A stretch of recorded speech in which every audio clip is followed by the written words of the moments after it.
Before we get going with this week's episode, I have an invitation for you. So if you've ever wanted to dive deeper into something I've talked about on this podcast or wondered how to put the things I'm sharing into practice, I would love for you to join me in the Unfrazzle Lounge, which is a new space I've created for us to come together and have a conversation.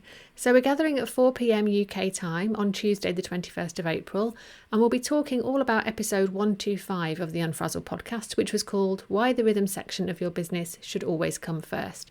So if you find it hard to stay consistent with the things you know you should be doing to grow your business, then join me in the first ever Unfrazzle Lounge and let's talk about it. So it's free to attend and I'm not selling anything. This is just an opportunity for us to dive deeper together so that you can take practical steps that will help you grow your business. So head to louisemiller.uk/unfrazzle lounge to find out more and to book your place. And I look forward to seeing you there. And now let's get going with today's episode.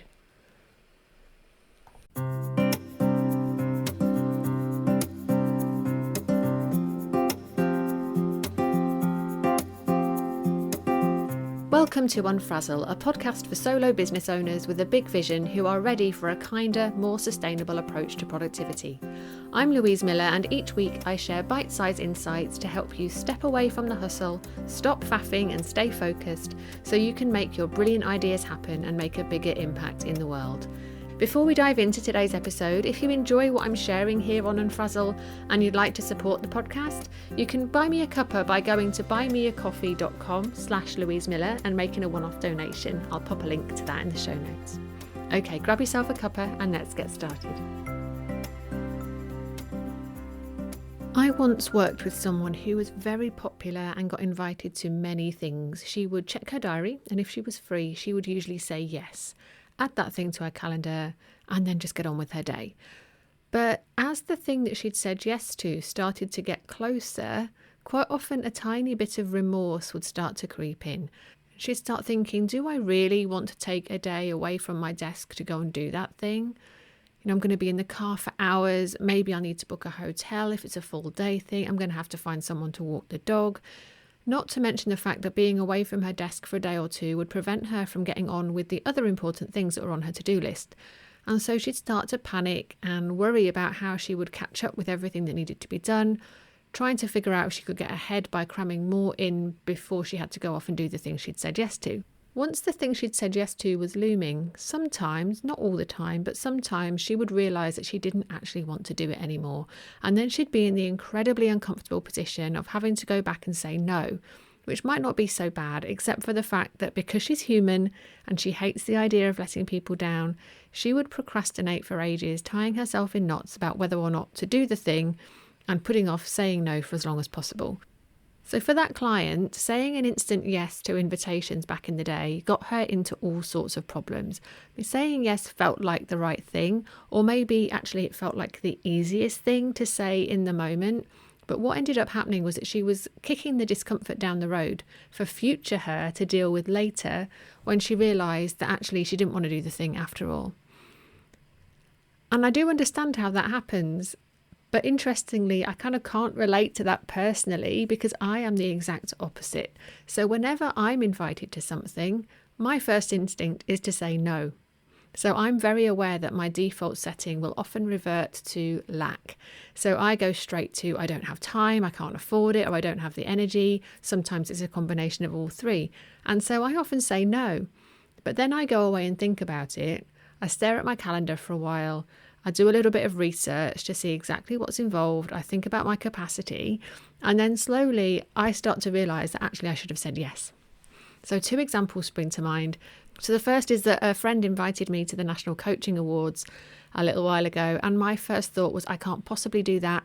It was a few days before I was running my first ever retreat, and a few weeks before I was taking a 3-week break. I didn't think I could spare the time, so I said no. But then I realised actually I had quite a lot of space to get organised for those things. There was plenty of time to get everything done, and it would actually be really good for me to leave the house and meet some people in real life. So I went back to her and I said yes. And then there was the time that my client asked if I would make candles in ceramic pots for her for the gift bags she was creating for an event.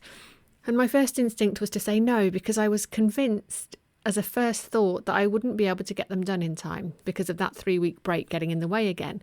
But then I slept on it. I realised I actually had a whole weekend in which I could play around with some clay before our break, and that actually I could get them done in time. So the next morning I went back to her and said yes.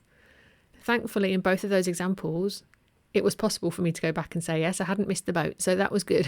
So what fascinates me about all of this is that although me and that past client are on opposite sides of the spectrum, she would default to yes, I would default to no, our instinctive responses are caused by the same thing, and that is our subconscious, which is very aware of our past experiences and patterns and how we've been burnt before, and our subconscious is trying to protect us.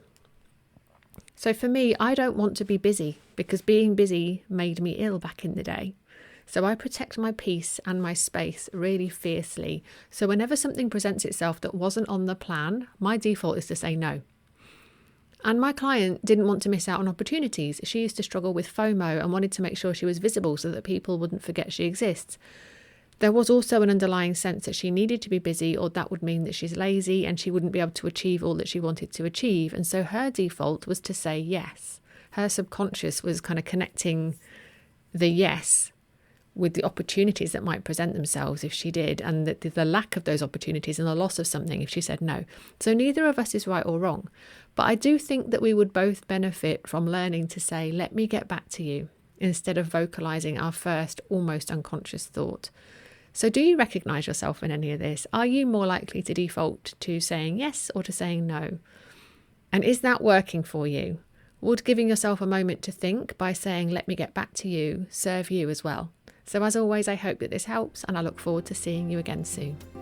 Thank you for listening to Unfrazzle. If you enjoyed this episode, please subscribe and share it with a friend who needs a dose of calm productivity in their life. And I'd love it if you could leave me a rating or a review, as that will help more people discover the podcast. And if you're struggling with productivity right now, take my free assessment to find out what's really getting in the way of you getting things done. It takes less than 3 minutes to complete, and I'll send you tailored resources and insights that will help based on your score. You'll find that at louisemiller.uk/quiz, and there's a link for that in the show notes. So thank you so much for being here, and I look forward to seeing you next time.